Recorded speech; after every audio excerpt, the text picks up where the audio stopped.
Sir, स्वागत है हमारे कार्यक्रम में। ऑपरेशन सिंदूर को सफल मानते हैं कि नहीं, क्या विचार है आपके? नमस्कार, मैं अनुराग जैन। जी, मैं बिल्कुल मानता हूं कि ऑपरेशन सिंदूर एकदम सफल ऑपरेशन रहा।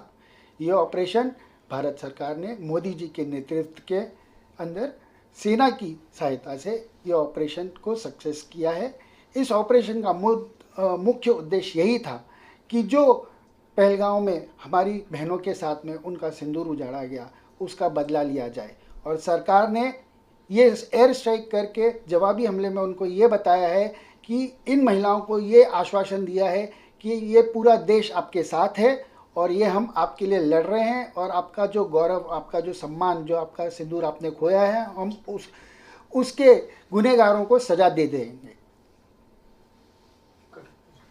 सेना के साथ बीएसएफ की महिला प्रहरियों ने इस बार पाकिस्तान के खिलाफ युद्ध में अहम भूमिका निभाई। इस पर आपके क्या विचार हैं? मुझे बहुत गर्व है ये कहते हुए कि हमारी बीएसएफ की महिला प्रहरियों ने सेना के साथ मिलकर कंधे से कंधा मिलाकर पाकिस्तान को मुंह तोड़ जवाब देने में अपनी पहल दिखाई है।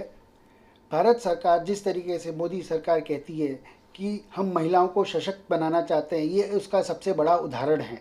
आज महिलाएं सेना में भर्ती होकर हमारे देश की रक्षा कर रही हैं। इससे बड़ा उदाहरण और क्या हो सकता है? मोदी सरकार की कौन सी उपलब्धि है जिससे हम मान लें कि भारत अब जीरो टॉलरेंस की नीति पर काम करेगा? अगर दोबारा कोई दुश्मन देश ऐसी घटना की हिमाकत करता है तो हम मुंह तोड़ जवाब देंगे आतंक के खिलाफ। मोदी सरकार के नेतृत्व में 2016-2019 में जब हमने सर्जिकल स्ट्राइक करके, एयर स्ट्राइक करके दुश्मनों को जवाब दिया, हमने उनको ये बताया कि अब हम कोई भी गैर कानूनी गतिविधियां या आतंकी गतिविधियों को नहीं लेंगे।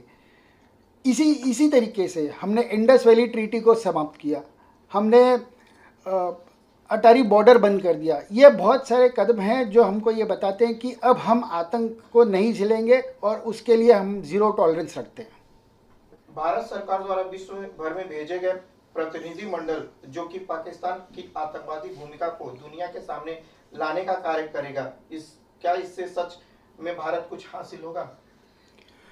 पाकिस्तान एक झूठा देश है। पाकिस्तान आज कर्जे में डूबा हुआ है, लोगों से पैसे मांगता है और अपना देश चला रहा है। तो इस देश के बारे में क्या ही बोलना। बट इन्होंने ही सारी दुनिया में आतंकवाद का दहशत मचा रखी है और इसका जवाब देना ज़रूरी है। हमने लोगों को भेजा है, हमारे प्रतिनिधियों को भेजा है उनको बताने के लिए कि पाकिस्तान का सच्चा चेहरा क्या है। वो कहता कुछ है और करता कुछ है। हम लोगों का समर्थन चाहते हैं ताकि हम आतंकवाद को मूल नष्ट से ख़त्म कर सकें। अनुराग जी, मैं आपसे एक सवाल करना चाहता हूँ, जो सवाल काफ़ी मुद्दा है, जो पाकिस्तान में भी उठ रहा है।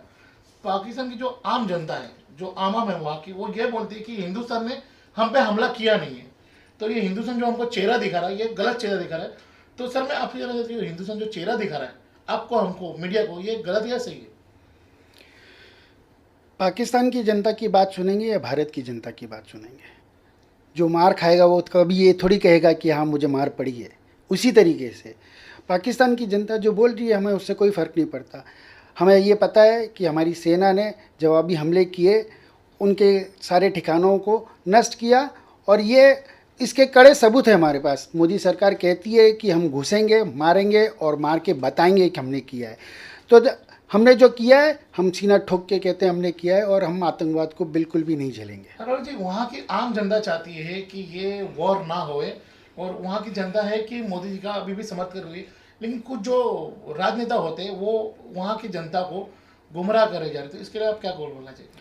आतंकवाद उनका धंधा है और धंधा चलाने के लिए लोगों को गुमराह तो करेंगे ही।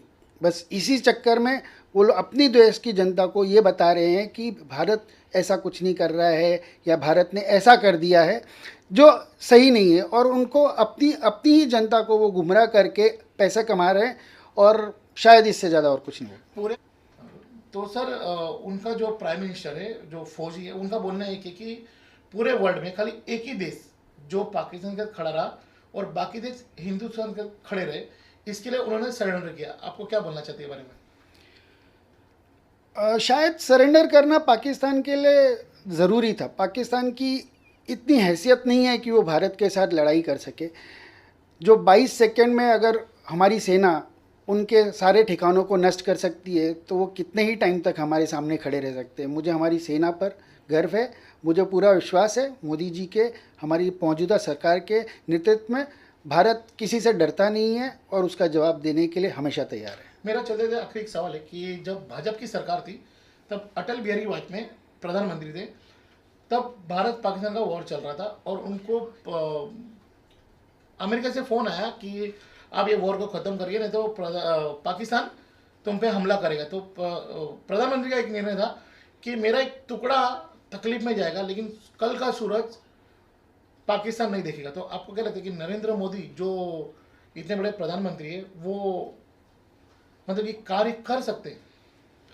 बिल्कुल कर सकते हैं और शायद अब तक उन्होंने करके ये साबित भी कर दिया है, सबको ये बता दिया है, पूरे विश्व को ये बता दिया है कि अगर हमारे देश के ऊपर गलत नज़र उठी तो उसका जवाब हमें देना आता है। हम स्वतंत्र देश हैं, हम अपनी रणनीति, हम अपनी विदेश नीति खुद बनाते हैं, किसी के दबाव में नहीं चलते। अगर हमारे किसी भी, जिस तरीके से आपने कहा कि हमारे किसी भी अंग में तकलीफ़ है तो उसको काट भले देंगे लेकिन दूसरे दिन सामने वाले को भी नहीं छोड़ेंगे। तो बिल्कुल सही है, मोदी जी चल रहे हैं और मोदी जी है तो मुमकिन है। आपको क्या लगता है मोदी जी जिस तरह की रणनीति इस्तेमाल करते हैं देश के लिए, पूरे वर्ल्ड के लिए, तो इस तरह का मुख्य अपना प्रधानमंत्री हमको आने वाले दिन में चाहिए? बिल्कुल चाहिए। मोदी जी की वजह से, उनके नेतृत्व में आज भारत आज एक चौथी अर्थव्यवस्था बन चुका है। तो कौन देश ये नहीं चाहेगा? आज हम तीसरे के बहुत करीब हैं और शायद ये दिन दूर नहीं रहेगा कि हम सब विश्व गुरु बन जाएं। तो इस तरह के नेतृत्व के अंदर रहना कौन पसंद नहीं करेगा? तो मुझे लगता है मोदी जी हैं और मोदी जी से ही मुमकिन है ये सारी चीज़ें। आज पूरे वर्ल्ड में एक ही नारा घुसता है, मोदी जी मोदी जी। तो इसका बेनिफिट क्यों मिल रहा है उनको पूरे वर्ल्ड में? सही कार्य करेंगे तो बेनिफिट मिलेगा। मोदी जी ने शायद, किसी ने इस तरीके से, विपक्ष तो बोलती ही रहेगी, लेकिन मोदी जी ने ऐसे कोई कार्य नहीं किए हैं जो देश के हित में ना हो। सारे कार्य देश के हित में थे, बड़े बड़े फैसले लिए गए हैं, भारत को स्वावलंबी बनाया है, भारत को आत्मनिर्भर बनाया है, हमने मेक इन इंडिया का प्रचलन किया है। इस तरीके से बहुत सारे कदम उठा के शायद आज भारत विकसित देश बन चुका है। सर, हमने आपके मुंह से सारी बातें सुनी। मैं चाहता हूँ इस बार हिंदुस्तान को आप कैसे देखते हो? कहाँ पर है हिंदुस्तान? भारत आज एक विकास की राह पे चल चुका है और दिन प्रतिदिन कदम आगे ही आगे बढ़ाता जा रहा है। मैं भारत को उस एक बालक की तरह देखूंगा जो अब बढ़ रहा है, जिसमें हुनर है, क्षमता है, ताकत है, धैर्य है, समझने की शक्ति है, जवाब देने की शक्ति है। तो आज भारत बढ़ना चालू हुआ है और बहुत ही जल्द जब ये जवानी में कदम रखेगा तब पता चलेगा कि भारत क्या है। इसलिए शायद हम भारत को सोने की चिड़िया कहते हैं। चलिए जल्दी जल्दी मेरा एक आखिरी सवाल है, अगर फ्यूचर में अगर आपको प्रधानमंत्री ने एक दिन का प्रधानमंत्री बनाया तो आप पाकिस्तान को, चाइना को किस तरह का जवाब देंगे? मुझे लगता है कि प्रधानमंत्री जी का जो कार्य है वो प्रधानमंत्री जी ही कर सकते हैं। उनकी जगह लेना शायद मेरे बस की बात नहीं है, लेकिन उनके नेतृत्व में रह के, उनके नीचे रह के, उनके साथ रह के, उनसे सीख के शायद मैं ये इसका जवाब किसी दिन ज़रूर दे पाऊँगा।